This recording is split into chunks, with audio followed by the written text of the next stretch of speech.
Hi, my name is Julie Leidner, and I'm the museum educator at the Carnegie Center for Art and History. And we are an art museum and a history museum. And today we're going to be doing an activity that combines both of those things, art and history together, in an activity that I call an egg of a different color. So before we get into our egg tempera paint making activity, first sit back and watch a slideshow that I called Weird Colors, where you'll learn a little bit about the history of how some of your favorite colors were discovered and made. I think you're going to see some things that are a little shocking in there. So after you watch that slideshow, meet me back up on the other side and roll up your sleeves, put on your aprons, and we're going to make some egg tempera the historic way that artists did 500 years ago. Are you ready? All right, I'll see you guys soon. Hello and welcome to a short history of weird colors with Miss Julie, that's me, from the Carnegie Center for Art and History here in New Albany, Indiana.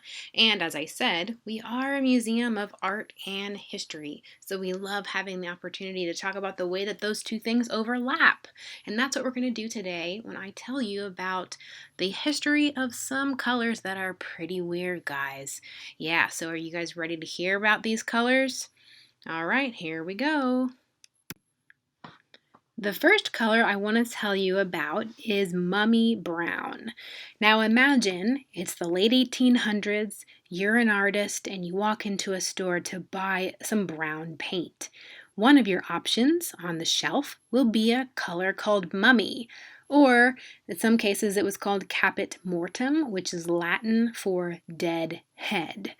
Now you might not actually think, if you're that artist, that it was actually made from mummies. But the truth is, it was. There was a color in the late 19th century and early 20th century that was created by grinding up the bodies of mummified people that they would have found in old temples or old tombs, for example, in ancient Egypt. Now, you might think to yourself, well, that's disrespectful to the dead, and that's disgusting, and that's wrong. And you know what? That's what the artists thought too. When they found out that their paint, Mummy Brown, was actually made from mummies, they stopped using it. And eventually, it became illegal to make Mummy Brown or to sell Mummy Brown. Now you'll see on the right there's a painting that used some of that mummy brown color, and artists liked it because it created this nice brown, almost sort of a translucent brown color for shadows. So nowadays, and later in the 20th century, they started making a fake version of mummy brown in a laboratory to look like mummy brown, but it wasn't actually made from mummies anymore. So, if you are in an old attic somewhere and you find a dusty old trunk and you open it up and there's some old art supplies in there, keep an eye out for an old tube of mummy brown because what you have in your hand might be the real deal. Does anybody know what that picture is in the very middle of the slide? Well, it's a bone. This is a picture of a burnt bone because that's what ivory black used to be made from. Now, ivory, we know, is made from the tusks of elephants. And back in the old days, they used to burn those tusks that they would take from elephants and turn it into this black powder or an ash, and they would turn that into paint that they would call ivory black. Now, it doesn't have to be made from elephant tusks. It could be made from other types of bones. So, bones that were left over from the beef industry of cattle and cows, or any other kind of bone. Nowadays, bone black could also be made from the char of wood. Now, a piece of bone like the one in the middle there would probably take about 24 hours to burn completely into a ash, but wood burns much more quickly than that, and actually wood can turn into charcoal, which can be ground down into a black pigment that would look a lot like ivory black. On the right there is a Rembrandt painting that used ivory black. We don't know whether that ivory black was made from elephant tusks or from other types of bone, but we do know it's ivory black, and you can still buy that in stores today. Now, today, ivory black is most likely made synthetically, meaning in a lab, but back in the old days, of course, they would use real charred bones or wood. Cochineal red was invented around 200 BC in South and Central America by the ancient Mayan and Aztec people. And as you can see in the center there, it was a type of bug that lived on cacti. And when you squished that bug, it would let this bright, beautiful pinkish red liquid come out. Now, it wasn't just their blood. This beetle itself actually did have as its body a pigmented red color. And when they smashed those bugs down and gathered up a whole heap of them, they could create a dye. And then they would dye things like yarn, as the picture shows there in the bottom left corner, and create these beautifully, richly pigmented red textiles and fabrics. So the type of beetle was called a cochineal beetle, and it created cochineal red. Some people call it carmine red. And guess what, you guys? They actually still use this and stuff today. Yeah, so you see that lipstick there on the right? Some lipstick is still made with carmine or cochineal today, and yes, it is still made from beetles. In fact, some beverages that we drink, like Big Red, you guys like Big Red? Guess what you're drinking? Yeah, it's made from cochineal bugs. So while we don't typically paint with cochineal red anymore, it is still a part of our lives in certain products. But that was a really beautiful color to create fabrics and textiles and paint with. Indian yellow is a color that was also derived from animal origins, but instead of being bugs like with cochineal, it's actually derived from a liquid that comes out of cows. So, what liquid comes out of mammals like cows that is yellow? Do you need to think that hard about it? You're right, it is urine or pee.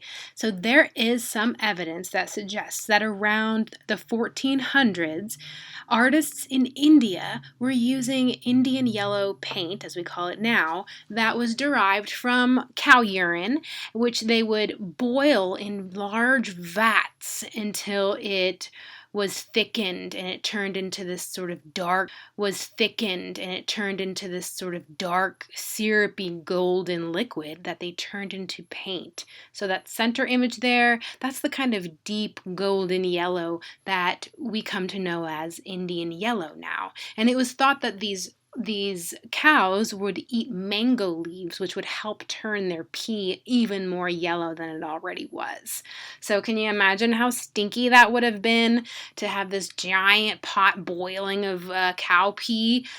Well, it created a beautiful color, so I guess it was worth it. Now, today, you can find Indian yellow as a paint color in stores, but it's not made from actual cow urine anymore. It's made in a laboratory, but the color that it is basically inspired by that color that they created in India from cow urine. So you can think about that every time you go to the store and see Indian yellow.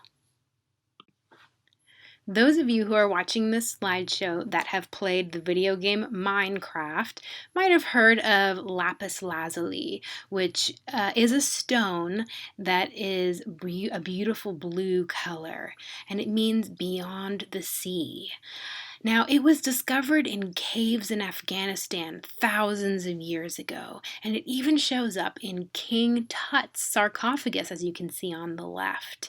It was a very, very precious stone because it was even more rare than gold or diamonds. So you can imagine how expensive it would be to find the lapis lazuli and grind it down and turn it into a pigment for paint.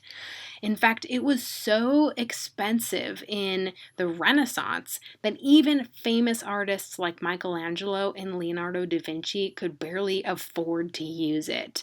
It had to be purchased by rich patrons so that they could paint with it.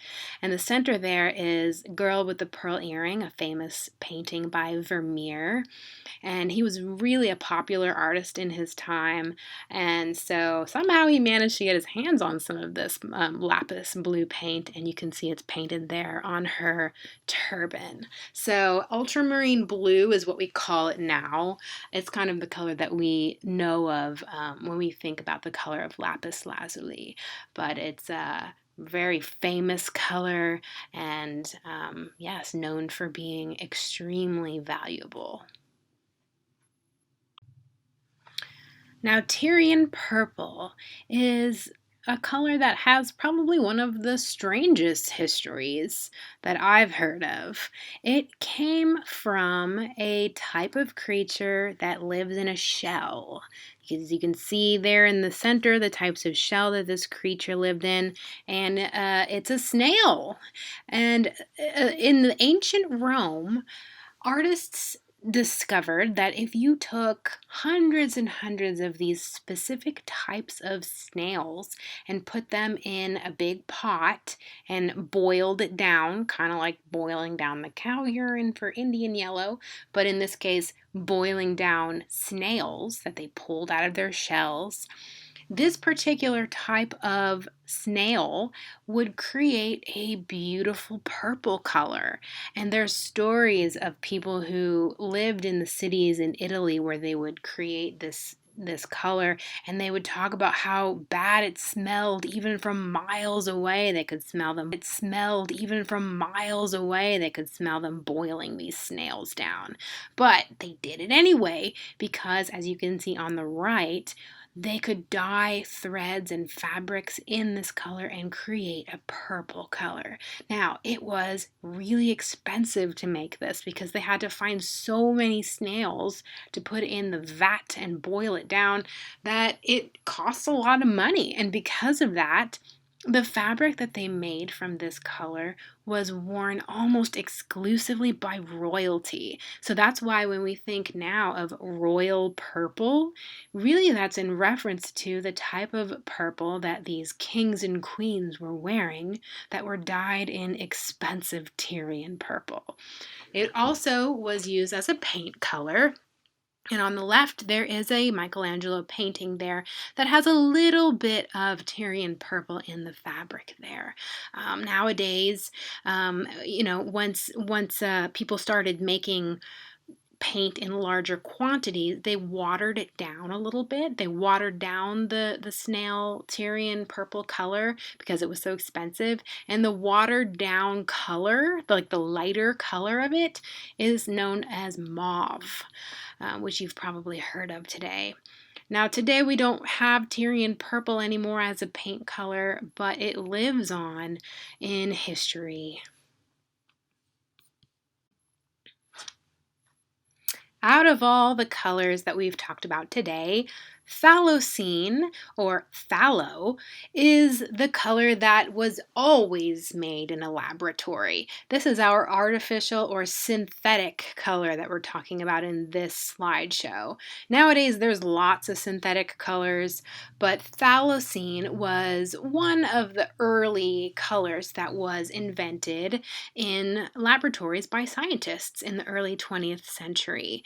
And it became really popular in the 1980s because Bob Ross loved it and would always paint with it on his TV show, The Joy of Painting. So that's Bob Ross there on the right. Some of you may have watched his show where he creates happy little trees and mountains and lakes and skies and all kinds of landscapes. And you'll hear him put phthalo, either phthalo blue or phthalo green, there's both kinds, on his palette and paint with it.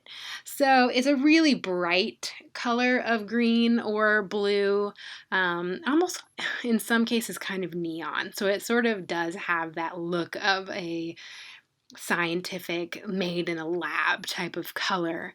But yes, phthalo blue and phthalo green is an interesting color because it was one of our earliest synthetic ones.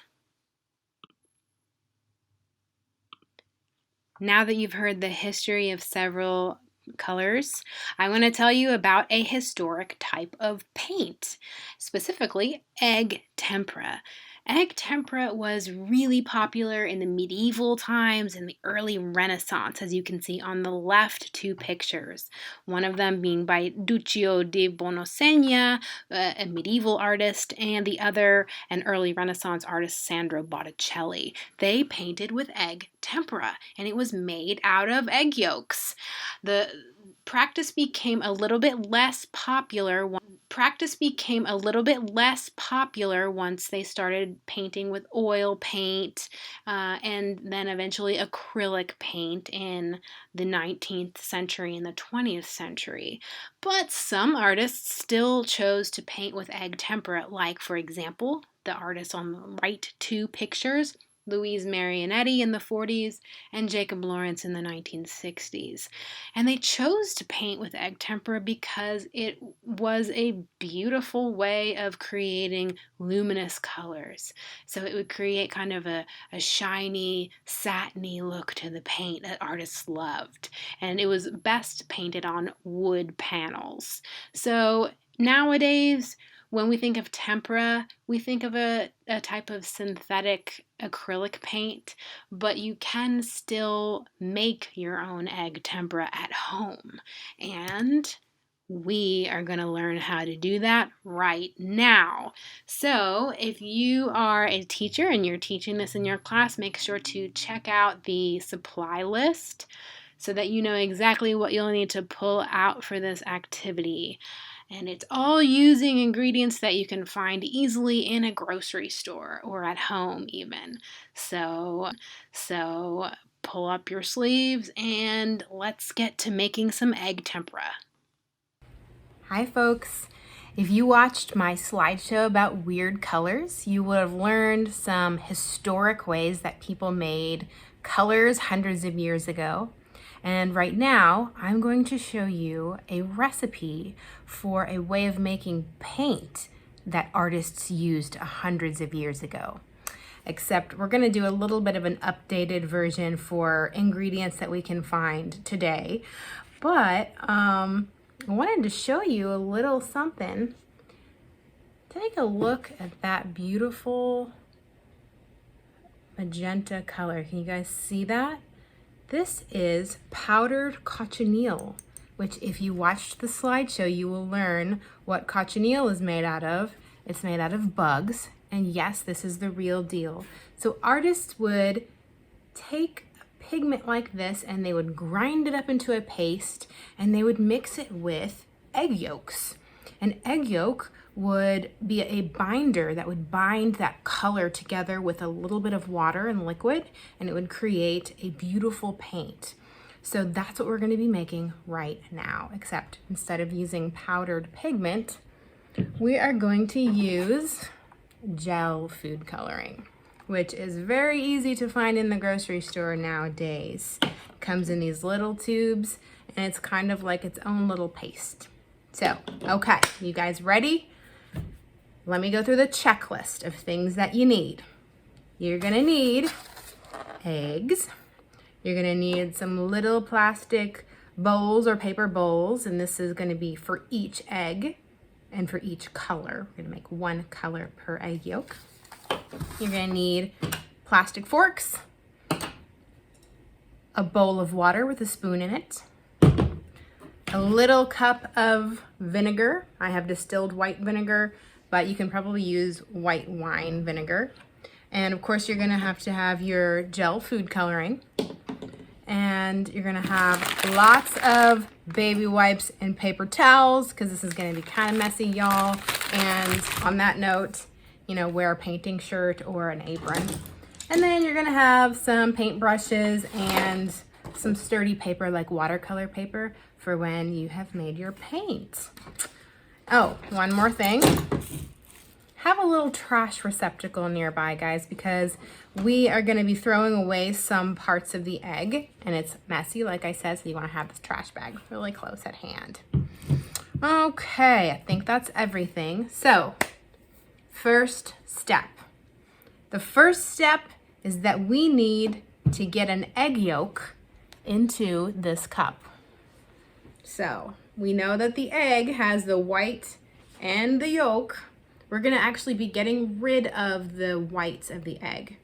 So you can, when we do this, you can put your whites of your egg in your trash can, or you can save it, and when everybody has their saved white egg whites, you guys can make meringue or angel food cake or something like that. But yes, you're gonna be putting your yolk into this cup. So I'm gonna show you how I do that. You might want to watch me first before you do yours. Unless you're an experienced cook and you've done this lots of times before. So I'm actually going to take my ring off. And some people separate their eggs with a little tool like this. It's an egg separator, so you can use that if you want, but I'm just going to use my bare hands. So the first thing I'm going to do is I'm going to take my egg and gently tap it on the edge of this bowl. If you have a flat surface that's metal or marble or something, you can tap it against the table. But I'm going to tap it against the edge of the bowl, and I'm going to be very gentle because I don't want to crack the egg yolk. We want the egg yolk to stay nice and whole. Okay, so I'm gently. See, I barely cracked it. I'm going to do it a little bit more on another part. Very, very gently. You see that sort of crack that's appearing there? Yeah, see that. So what I'm going to do now is I'm actually going to take the trash receptacle and place it underneath my egg. Now, if you guys are all doing this in a group, you might want to do it one at a time. Okay, so I'm gently opening up this egg right at that crack. And I'm letting the egg whites fall. So I want the egg whites to fall into the receptacle, and I'm gonna tip it into my hand like this. Okay, so this eggshell is getting thrown away. It looks like I have a little broken egg yolk. I broke my egg yolk, but that's okay. I'm gonna show you guys that it's fine. I have a broken egg yolk, but I'm gonna pour that egg yolk into my bowl. Now you might see that there is a little white stringy part. That is called the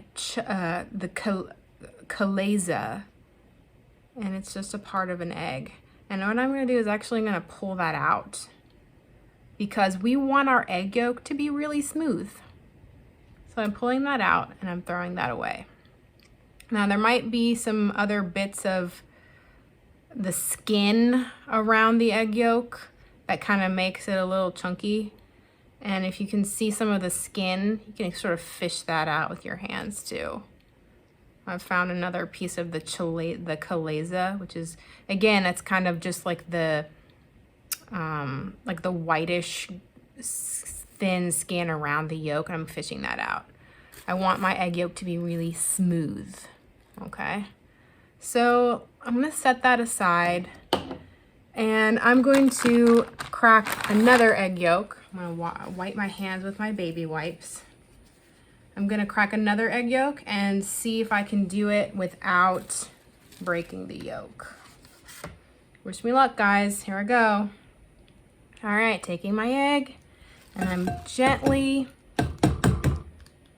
ever so gently, cracking so that I have a little crack there. Okay, let's try this again. I'm going to carefully pry it open at that crack. And I'm gonna tip it into my hand again. All right, so far so good. Now what you can do sometimes to get that whites to kind of dribble down into your trash can is just to tip it back and forth really, really carefully from one hand to the other and let all the whites drip down. Okay, so I have a whole egg yolk here, but I still have some of this chalaza and some of this membrane around here. So I'm going to show you a trick for getting that off. Now this is something that maybe the older kids, might be a little bit better for older kids than for the younger kids, but it's a way of getting the smooth egg yolk out of this membrane. Put it on a paper towel. Do you see how I gently put it on that paper towel? And now I'm going to really, really, really slowly roll it to the side. What this is doing is it is drying the egg yolk. It's kind of messy on my hand, so I'm gonna take a paper towel and wash my hand a little bit, wipe my hand a little bit. So here is kind of a cool trick, guys. I'm moving the trash can. I'm gonna take the white bowl that I want this yolk to go in. I'm gonna place it here. And with a dry hand, so I have one hand holding this egg yolk in the paper towel. I have the other hand that's been kind of cleaned off with somewhat dry fingers. I'm going to grasp this egg yolk, pinch it. So now it's pinched and it's over top of the bowl. So I'm going to squeeze out the yellow yolk from the skin that it's in.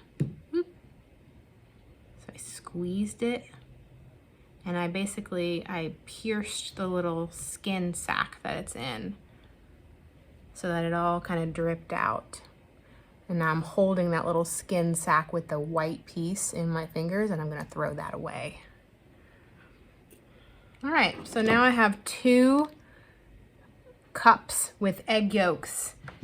That was the hard part, guys. So take this opportunity to wipe your hands. Really, the hard part is over. Wipe your hands clean. And now is where we get to add the color. So I already have made a blue and a red, and my gel food coloring pack came with blue, red, yellow, and green. So I'm gonna make my yellow and green out of these 2 cups. So what I wanna do is for each bowl with my egg yolk in it, I'm going to squeeze. Well, first I need to open the cap. My hands are still a little bit wet. I'm going to squeeze a sort of like a blueberry size dab of this gel food coloring into the egg yolk. This is where my fork comes in. So with your fork, you're going to stir that into the egg yolk. Look at that brilliant bright color. If you want it to be a lighter color, just put less food coloring. But you want to get it really stirred up so that there aren't any chunks of food coloring just like floating around in there. Once you got that stirred up, I'm gonna take the spoon from my bowl of water and I'm gonna put just a little bit of water in there. I'm gonna stir that up. It makes it a little lighter when that happens. See it turning a little bit of a lighter green. You still want it to be pretty thick, but not so thick that it's really gloopy. That's why we add a little bit of water, just a little bit. And then, last ingredient is a little bit of the white vinegar. So I have my little cup of vinegar, and I'm gonna put just a drop. Just gonna put a little drop in there. And what that does is it actually keeps the paint fresh for longer. Because guys, I don't know if you've ever noticed, but sometimes eggs have kind of a stinky smell after a long time. And the vinegar helps keep it fresh. So look at that beautiful green paint. Okay, we're gonna do it one more time. I'm gonna wipe off my fork, or you can get a fresh fork. We're gonna do one more time with the yellow. And you might be saying, Julie, why are we doing this with the yellow? Because the egg yolk is already yellow. Well, that's true, but we want our yellow to be even brighter. And it is true that the yolk kind of colors some of the paint slightly, but ultimately it doesn't really add that much yellow. The yolk does. So we want our yellow paint to get an extra dose of yellow from the food coloring. So just stir that in really well, and then we add our little bit of water. Stir it up again. So it's a nice medium thick consistency for paint. We add our little drop of vinegar to keep it nice and fresh. Stir it again. Set it aside, and now check it out, guys. I've got yellow, green, red, and blue paint made from eggs. So here's the part where you get to be really creative. You're gonna take out your thick paper. And if I were you, I would have a different paintbrush for each color. And you're going to try painting with your beautiful color. Now, if the color is not as bright as you want, you can add a little bit more food coloring. But the thing about egg tempera paint is that even back in the Middle Ages and the Renaissance, when people painted with this, what they would do is they would paint in thin layers. They would paint in thin layers, and sometimes they would let the layer dry and then paint another layer on top. It wasn't the type of paint that you just like pile on gloopy. It was meant to be beautiful, thin, transparent layers. So my blue is a little thin, but you can see how beautiful these colors are. And when it dries, I'll show you what it looks like. When it dries, you can see the sheen, how it's a little bit shiny. It's like satin or silk. It dries to this beautiful luster, and that's what people love about egg tempera paint.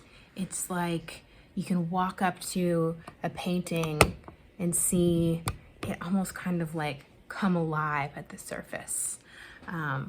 If you want a little extra exercise, you can try mixing the 3 primary colors and create a brown. Because if you guys watched my slideshow, you will have learned a little bit about Mummy Brown. So I'm going to show you how to mix brown. As you might know, the primary colors are 3 of these 4. Which one has to go? Which one's the secondary color? Smarties know that it is green. So red, yellow, and blue are our primary colors. And when you mix those together, you get brown. So what I'm gonna do, you guys can do this too if you want to have a little extra fun at the end, is I'm gonna pour a little bit of each of my primary colors into a bowl. You could experiment too with mixing secondaries. That made sort of a purple. Then we're gonna add a little bit of the yellow. And voila, we have brown. This looks like melted chocolate. I have to say brown is probably my favorite color. And so there you have it.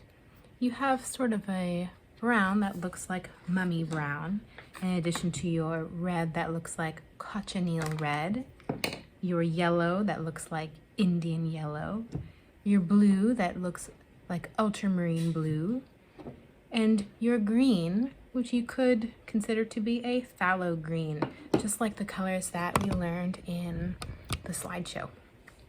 So, everybody, I hope you enjoyed learning about egg tempera paint.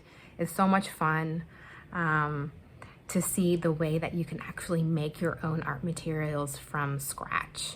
It makes you feel like even more of an artist when you can not only create a beautiful painting, but create the paint itself. So, hope you have fun with this. And if you have any leftover egg yolks, like I said, maybe make some meringue or make an angel food cake out of that, because we don't want things to go to waste. So, hope you enjoyed this activity and have a wonderful rest of your day.